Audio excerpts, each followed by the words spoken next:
لندا تراغ دنیا ډکه له غباره بېلتا به پاتې په پیچمو یم بېباره زبا د امسا یم ته هره سره لاره مال دعا پرې نږدې چې ورک به شمه پلاره مال دعا پرې نږدې چې ورک به شمه پلاره هغه هدایات چې اسلام و مور پلار ته کوي هغه هدایات داسې دي چې تر دغه ستړیاو کم دي چې کم یې پلار ګالي پلار چې وزوی ته 20 کاله ډوډۍ ورکوي تر دغه 20 کالو ډوډۍ ورکولو هغه ستړیاوې کمې دي یا چې 20 کاله جامې ورکوي او یا دا چې دوا ورکوي یا دا چې د نورو ستونزو د مخنیوي لپاره څومره ستړیاوې ګالي هغه هدایات هغه د هغو ستړیاوې تر دې کمې دي هغه هدایت اول هدایت د اسلام دا دی چې کله د یو چا بچی پیدا سي یو داسې مبارک نوم دې ورباندې کښېږدي چې د هغه نامه څخه د هغه کس عقیده او د هغه کس دیانت معلوم سي دا د اسلام د خوا څخه د نوم ایښودلو لپاره لوی قانون دی داسې نوم ورباندې کښېږده چې کله ستا نوم یو څوک واوري ستا د بچي نوم څوک واوري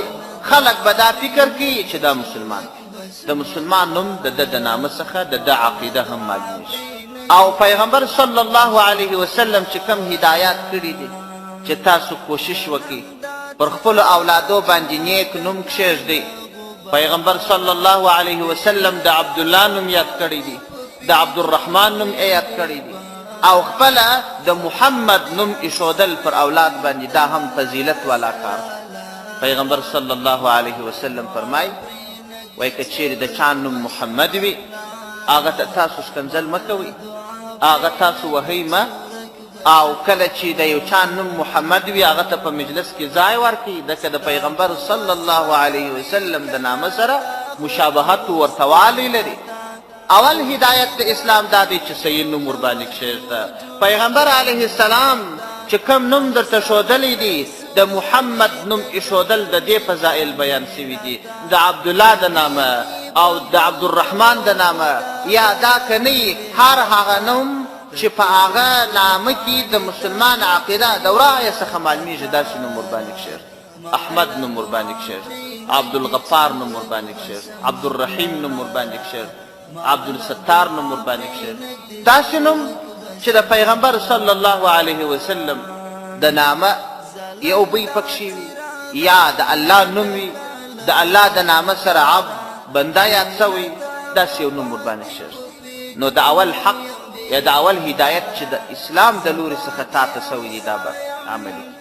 او کفار چې څنګه نومان ایږدي د کفارو د نومونو په شکل به نوم نه ایږدي کفار کوشش کوي چې د مسلمانانو نومونه د مسلمانانو د منځو څخه یوسي یو عقیده ده یو مفکوره ده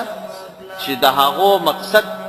او د هغو هدف د کفارو سره یو دی خو دلته یې په یو ښایسته پوښ کې و خلکو ته راوستلي هغه عقیده دا ده چې یو څوک د مسلمانانو په منځو کې آواز پورته کوي وایي راسه ما ته خپله ژبه تر ټولو مهمه ده پښتو زما ژبه ده فارسي مې ژبه ده بلوڅي مې ژبه ده زه به د دې خپلې ژبې دفاع کوم نو د خپلې ژبې دفاع په دې لحاظ کوم چې خپله پښتو ژبه به کره کوم نومونه به په پښتو ایږدم د اولادو نومان به په پښتو ایږدم د زنانه اولادو نومان به په پښتو ایږدم د نارینه اولادو نومان به په پښتو ایږدم په ژوندانه کې چې کوم شیان پیدا کیږي د هغه دپاره به کوشش کوم د خپلې پښتو ژبې نومونه به ایږدم او همدا ډول کوشش به دا کوم چې زما کلتور دی زما فرهنګ دی زموږ د پلار او د نکاح عنعنات دي دا به را ژوندي کوم وله ظاهرا دا خبره په یو ښایسته پوښ باندې اغوستې ده د مسلمانانو په منځو کې عامه کړې ده یو مسلمان چې دا خبره واوري هغه وایي ورشم زه خو افغان یم افغانیت دا زما افتخار دی دا زما ویاړ دی پښتو دا زما ژبه ده یا فارسي دا زما ژبه ده په افغانستان کې معروفې ژبې دي نو زه خو د دې ژبې احترام کوم د دې ژبې دفاع کوم نو هغه اول دا ورته وایي وایي راسه نوم په عربي ولې ایږدې ته عرب یې که پښتون یې او پښتون یم دا نوم مه ږده، عبدالرحمن نوم مه یږده، عبدالله نوم مه یږده، عبدالاحد نوم مه یږده. څه راشه پښتو نومونه کښېږده. زمری دا نوم کښېږده، او څرک دا نوم کښېږده، ځواک دا نوم کښېږده، زمریالی، توریالی، دا نومونه په ذهن کې د خلکو ورځي. او حال دا چې دا اصلي نومان هغه دي چې د هغه کس نوم یاد شو د ده عقیده د ورایه معلومېږي. هر چاته چې ووایه چې د فلان نوم عبدالله دی، په ټوله دنیا کې چې هر کافر واوري داسې وایي دا مسلمان دی، د ورایه فیصله کوي. که چاته ووایه چې د فلان نوم عبدالرحمن دی، د ټولې دنیا کفار چې واوري وایي دا مسلمان دی. او که ده ته ووایه چې د ده نوم ځواک دی، یا د ده نوم زمری دی، یا زلمی دی، ته یې وایي نه پوهېږم چې دا به څوک مسلمان دی که به نه مسلمان. ما او تا خو به په پوه سو چې دا خو زلمی دا د پښتو ژبې نوم دی، پښتانه الحمدلله ټول مسلمانان دي. زه او ته خو به په پوه سو.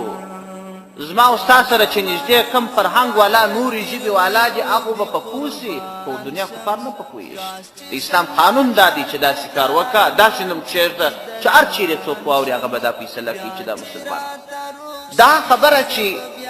راغلې ده و خلکو ته په ښایسته پوښ کې، دا خو د ظاهر په لحاظ بده خبره نه ده. هر سړی دې کوشش وکړي د خپلې خاورې دفاع دې وکړي، د خپل ورور دفاع دې وکړي، د خپل محل دفاع دې وکړي، د خپل قوم دفاع دې په صحیح طریقه باندې وکړي. دا بده خبره نه ده. خو اصلا د کفارو اغراض نور دي. د کفارو اغراض دا دي چې هر قوم هر ژبه ځان ته یو بیرغ پورته کړي، او هر ژبه د خپلې ژبې ماشوه نورې ټولې ژبې بدې وګڼي. او اسلام د دې شي څخه مخالف. اسلام ته ژبه قوم د اهمیت نه لري، اسلام ته عقیده او عمل د اهمیت لري. الله عز وجل په قرآن عظیم شان کې فرمایي وجعلناکم شعوبا وقبائل لتعارفوا. تاسو مې قومونه ګرځولي یاست، ټبرونه مې ګرځولي یاست، د دې دپاره چې تاسو سره وپېژنئ، یو د بله میراث سره یوسئ. خو د دې دپاره نه چې پلانی ټبر دا اصل دی، پلانی ټبر کم اصل دی. په تاسو کې هغه اکرم د الله په نیز عزت والا، اتقاکم هغه څوک چې په تاسو کې تقوا والا وي. کله چې کفار دا خبره د مسلمانانو په منځ کې رامابینسته کي، د قوم خبره، د منطقې خبره، د ژبې خبره، نو بیا به هر سړی د خپل قوم دفاع کوي. د بل قوم سړی چې هر څومره تقوا والا سړی دا به نه کوي، ځه ورک شه ته د بل قوم سړی. د خپلې ژبې والا د دې دفاع به کوي، د بلې ژبې والا چې هر څوک یې وایي ځه ته خو د بلې ژبې والا یې، که زمانه یې په کار، هغه څوک زما په کار دی، زه د هغه چا دفاع کوم، هغه چا ته کومک رسوم چې هغه زما د ژبې والا وي، هغه چا ته فایده رسوم چې هغه زما د منطقې والا وي. اسلام بیا داسې هدایت کوي، وایي ته د خپلې ژبې دفاع وکړه، دا خپله پښتو ژبه ښه راژوندۍ کړه، ښه قانون و قاعدې ورته کښېږده، ګرامر ورته کښېږده، خو داسې نه چې ستا په ژبه کې یو بدعمله سړی دا تا ته تر هغه چا خوښ وي چې هغه د بلې ژبې وي خو نیک عمله وي. هر څوک چې نیک عمله وي، تقوا والا وي، هغه ستا تر ورور هم بهتر دی چې هغه بېدینه وي. د هرې ژبې والا چې وي، د هرې منطقې چې وي، د هر قوم چې وي، تقوا والا وي، فضیلت والا وي او دیانت والا وي، هغه راخپل کړه. د ژبې په وجه یې مه غورځوه، د قوم په وجه یې مه غورځوه، د منطقې په وجه یې مه غورځوه. کفارو چې دا کار کړی دی،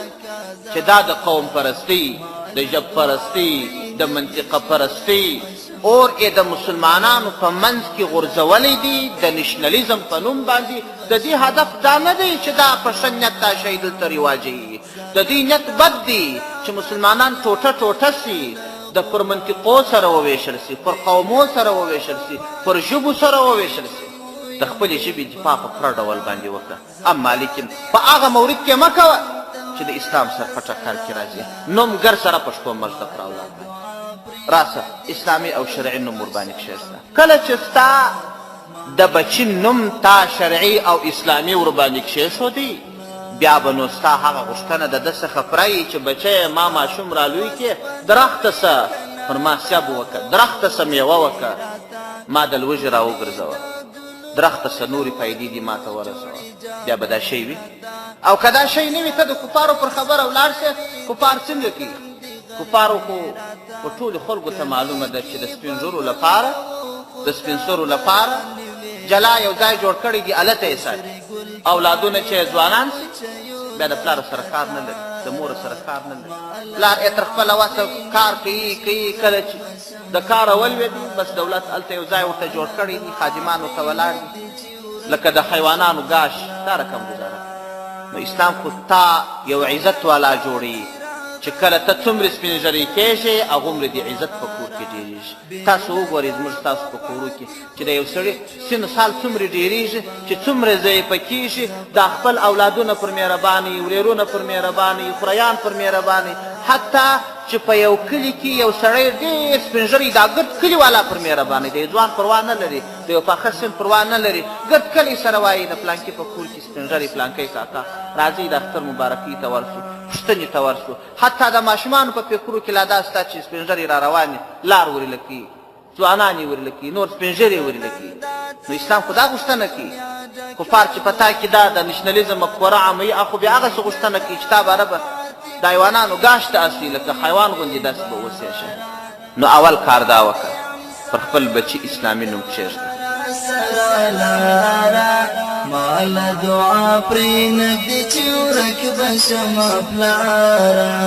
مال دعا پرېنږدې چې ورک به شمه پلاره